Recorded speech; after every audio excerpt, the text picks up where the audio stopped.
Nous allons bâtir un État sénégalais capable, avec moins, de faire mieux. Du reste, cette logique du résultat et de l'impact ne sera pas seulement valable pour les dépenses issues de nos ressources publiques, elle le sera tout autant pour les ressources issues de nos partenaires au développement.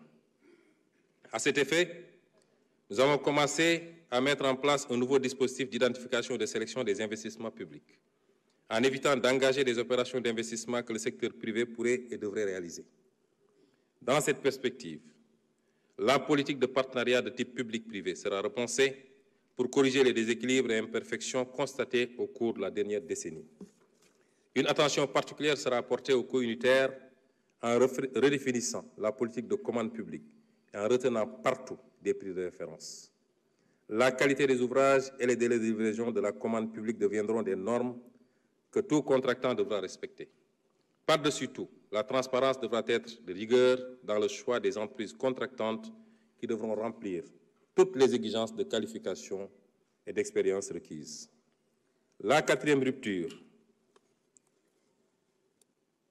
est celle d'une logique de gestion partisane à une logique de participation citoyenne.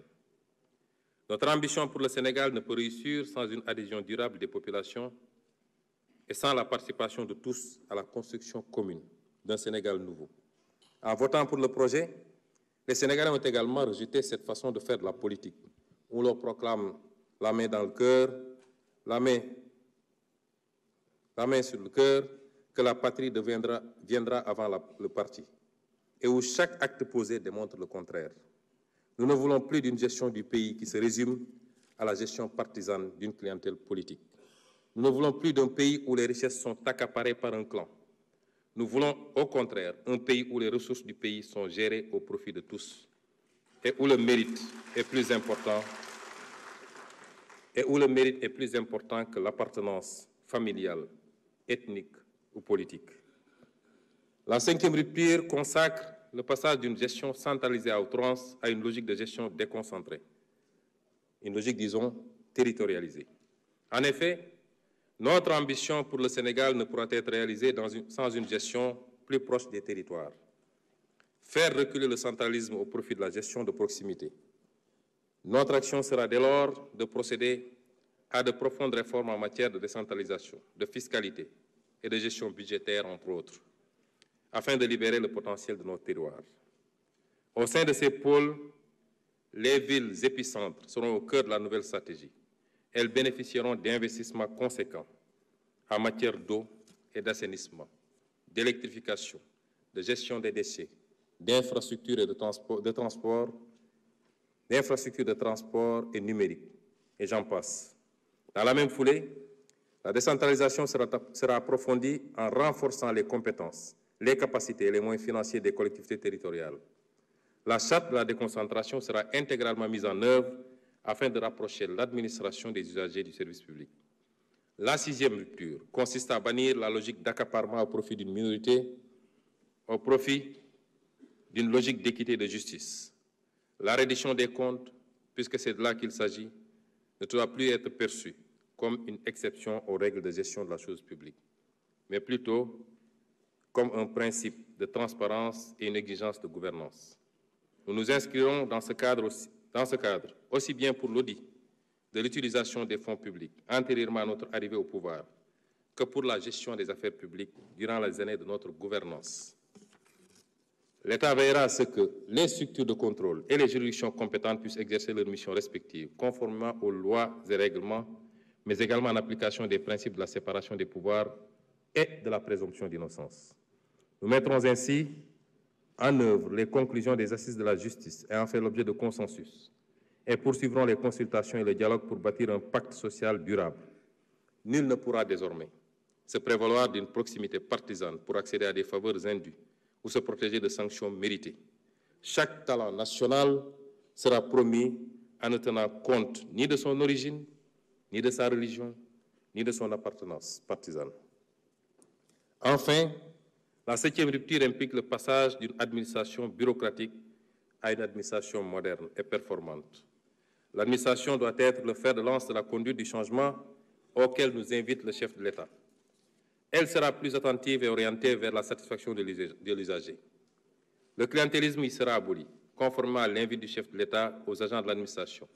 Chaque agent de l'État, à quelque niveau qu'il soit, devra faire sien le nouveau paradigme d'une administration performante et moderne. À cet effet, le gouvernement engagera les réformes idoines pour doter les services administratifs de capacités humaines qualifiées et motivées, ainsi que des moyens de fonctionnement liés, tout en amplifiant la lutte contre le gaspillage dans les dépenses courantes. La corruption et la concussion seront combattues sans faiblesse, en commençant par accélérer l'automatisation des procédures administratives. Nous avons déjà entrepris de bâtir une administration publique autour des principes de probité et d'intégrité, autour du Djoub, du Djoubel et du Djoubbanti. Monsieur le Président de l'Assemblée nationale, honorables députés, après vous avoir rappelé ces principes et après vous avoir dressé l'état des lieux, vous avez rappelé les 7 principes qui vont fonder notre logique de rupture. Nous allons faire quelques développements sur le cap 2025-2029. Les ruptures que je viens d'évoquer guideront notre stratégie opérationnelle pour les 5 prochaines années. Pour cela, notre premier devoir est de traduire la vision du chef de l'État de façon concrète pour qu'elle soit partagée et que chaque Sénégalais soit fier d'en parler, soit fier chaque jour d'y apporter sa pierre.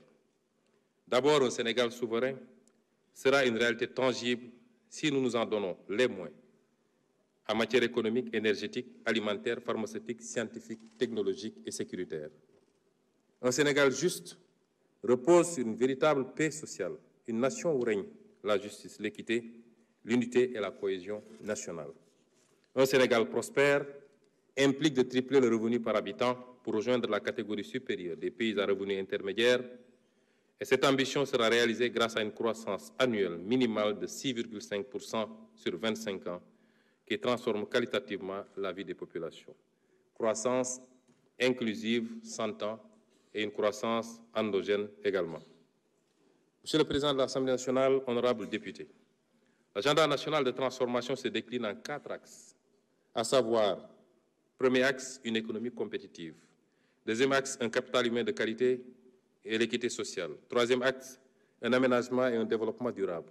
Et enfin, quatrième axe, une bonne gouvernance et un engagement africain. Pour réussir ces axes, il y a des prérequis indispensables.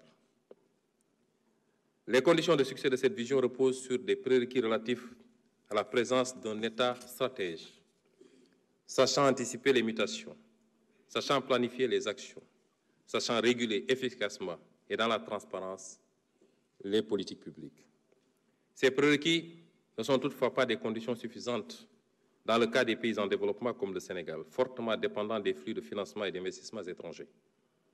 Il leur faut impérativement résoudre cette problématique de dépendance en relevant sensiblement leur capacité de mobilisation de ressources internes au travers de la politique fiscale, l'approfondissement du marché du crédit bancaire et du marché financier, mais surtout la promotion de mécanismes alternatifs de financement. Concernant la politique de relèvement sensible des recettes de l'État, la fiscalité, il ne faut pas que les Sénégalais en aient peur, parce qu'elle est la base et le soutien de toute action politique et de toute capacité à relever l'offre de biens et services publics.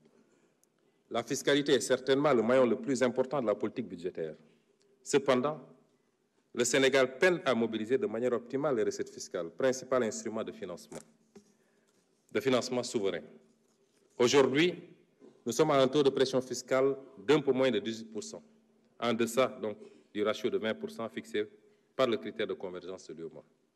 Notre ambition est d'atteindre et de maintenir un taux de pression fiscale supérieur ou au moins égal à 20%, ce qui correspondrait à des recettes additionnelles de plusieurs centaines de milliards annuels. Ce résultat